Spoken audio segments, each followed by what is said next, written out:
Les sabots du petit Wolf par François Coppée. Il était une fois, il y a si longtemps que tout le monde a oublié la date, dans une ville du nord de l'Europe, dont le nom est si difficile à prononcer que personne ne s'en souvient. Il était une fois un petit garçon de 7 ans nommé Wolf, orphelin de père et de mère, et resté à la charge d'une vieille tante, personne dure et avaricieuse, qui n'embrassait son neveu qu'au jour de l'an et qui poussait un grand soupir de regret chaque fois qu'elle lui servait une écuellée de soupe.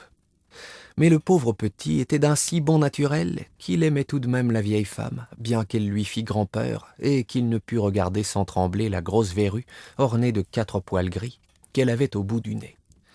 Comme la tante de Wolf était connue de toute la ville pour avoir pignon sur rue et de l'or plein un vieux bas de laine, elle n'avait pas osé envoyer son neveu à l'école des pauvres, mais elle avait tellement chicané pour obtenir un rabais avec le magistère chez qui le petit Wolf allait en classe, que ce mauvais pédant, vexé d'avoir un élève si mal vêtu et payant si mal, lui infligeait très souvent, et sans justice aucune, l'écriteau dans le dos et le bonnet d'âne, et excitait même contre lui ses camarades, tous fils de bourgeois cossus, qui faisaient de l'orphelin leur souffre-douleur. Le pauvre mignon était donc malheureux comme les pierres du chemin, et se cachait dans tous les coins pour pleurer, quand arrivèrent les fêtes de Noël. La veille du grand jour, le maître d'école devait conduire tous ses élèves à la messe de minuit et les ramener chez leurs parents. Or, comme l'hiver était très rigoureux cette année-là, et comme, depuis plusieurs jours, il était tombé une grande quantité de neige, les écoliers vinrent tous au rendez-vous, chaudement empaquetés et emmitouflés, avec bonnets de fourrure enfoncés sur les oreilles, doubles et triples vestes, gants et mitaines de tricot, et bonnes grosses bottines à clous et à fortes semelles. Seul le petit Wolf se présenta grelottant sous ses habits de tous les jours et des dimanches, et n'ayant aux pieds que des chaussons de Strasbourg dans de lourds sabots. Ses méchants camarades, devant sa triste mine et sa dégaine de paysan, firent sur son compte 1000 risées.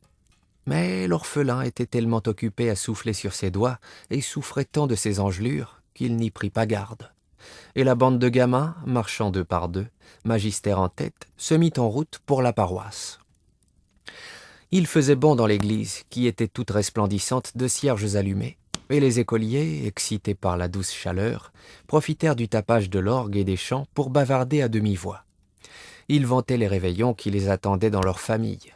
Le fils du bourgmestre avait vu, avant de partir, une oie monstrueuse que des truffes tachetaient de points noirs comme un léopard.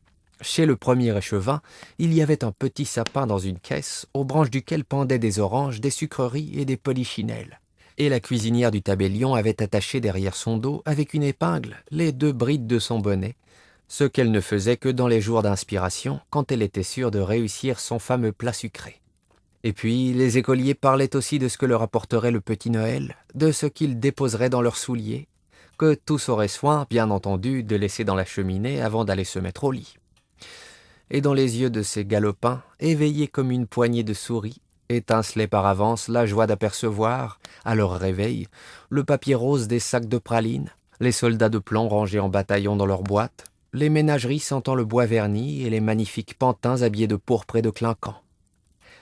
Le petit Wolf, lui, savait bien, par expérience, que sa vieille avarde tante l'enverrait se coucher sans souper, mais naïvement, et certain d'avoir été, toute l'année, aussi sage et aussi laborieux que possible, il espérait que le petit Noël ne l'oublierait pas, et il comptait bien, tout à l'heure, placer sa paire de sabots dans les cendres du foyer. La messe de minuit terminée, les fidèles s'en allèrent, impatients du réveillon, et la bande des écoliers, toujours 2 par 2 et suivant le pédagogue, sortit de l'église. Or, sous le porche, assis sur un banc de pierre surmonté d'une niche ogivale, un enfant était endormi, un enfant couvert d'une robe de laine blanche et pieds nus, malgré la froidure. Ce n'était point un mendiant, car sa robe était propre et neuve, et près de lui, sur le sol, on voyait, liés dans une serge, une équerre, une hache, une bise aiguë et les autres outils de l'apprenti charpentier. Éclairé par la lueur des étoiles, son visage aux yeux clos avait une expression de douceur divine, et ses longs cheveux bouclés, d'un blond roux, semblaient allumer une auréole autour de son front. Mais ses pieds d'enfant, bleuis par le froid de cette nuit cruelle de décembre, faisaient mal à voir.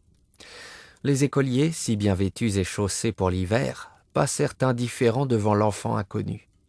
Quelques-uns même, fils des plus gros notables de la ville, jetèrent sur ce vagabond un regard où se lisait tout le mépris des riches pour les pauvres, des gras pour les maigres. Mais le petit Wolf, sortant de l'église le dernier, s'arrêta tout ému devant le bel enfant qui dormait. « Hélas, se dit l'orphelin, c'est affreux, ce pauvre petit va sans chaussures par un temps si rude, mais ce qui est encore pis, il n'a même pas, ce soir, un soulier ou un sabot à laisser devant lui, pendant son sommeil, afin que le petit Noël y dépose de quoi soulager sa misère. » Et, emporté par son bon cœur, Wolf retira le sabot de son pied droit, le posa devant l'enfant endormi, et, comme il put, tantôt à cloche-pied, tantôt boitillant et mouillant son chausson dans la neige, il retourna chez sa tante. « Voyez le vaurien !» s'écria la vieille, pleine de fureur au retour du déchaussé. « Qu'as-tu fait de ton sabot, petit misérable ?» Le petit Wolf ne savait pas mentir, et bien qu'il grelottât de terreur en voyant se hérisser les poils gris sur le nez de la mégère, il essaya, tout en balbutiant, de conter son aventure. Mais la vieille avare partit d'un effrayant éclat de rire. « Ah, monsieur se déchausse pour les mendiants. Ah, monsieur dépareille sa paire de sabots pour un va-nu-pied. Voilà du nouveau, par exemple. Eh bien, puisqu'il en est ainsi, je vais laisser dans la cheminée le sabot qui te reste, et le petit Noël y mettra cette nuit, je t'en réponds, de quoi te fouetter à ton réveil. Et tu passeras la journée de demain à l'eau et au pain sec. Et nous verrons bien si, la prochaine fois, tu donnes encore tes chaussures au premier vagabond venu. » Et la méchante femme, après avoir donné au pauvre petit une paire de soufflets, le fit grimper dans la soupente où se trouvait son galetas.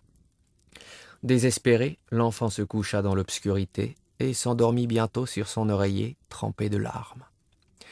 Mais le lendemain matin, quand la vieille, réveillée par le froid et secouée par son catarrhe, descendit dans sa salle basse, ô merveille, elle vit la grande cheminée pleine de jouets étincelants, de sacs de bonbons magnifiques, de richesses de toutes sortes. Et devant ce trésor, le sabot droit que son neveu avait donné au petit vagabond se trouvait à côté du sabot gauche qu'elle avait mis là, cette nuit même, et où elle se disposait à planter une poignée de verges. Et comme le petit Wolf, accouru au cri de sa tante, s'extasiait ingénument devant les splendides présents de Noël, voilà que de grands rires éclatèrent au dehors. La femme et l'enfant sortirent pour savoir ce que cela signifiait et virent toutes les commères réunies autour de la fontaine publique. Que se passait-il donc ? Oh, une chose bien plaisante et extraordinaire. Les enfants de tous les Richards de la ville, ceux que leurs parents voulaient surprendre par les plus beaux cadeaux, n'avaient trouvé que des verges dans leurs souliers.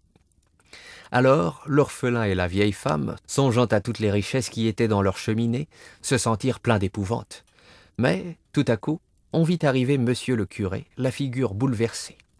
Au-dessus du banc placé près de la porte de l'église, à l'endroit même où, la veille, un enfant, vêtu d'une robe blanche et pieds nus, malgré le grand froid, avait posé sa tête ensommeillée, le prêtre venait de voir un cercle d'or incrusté dans les vieilles pierres.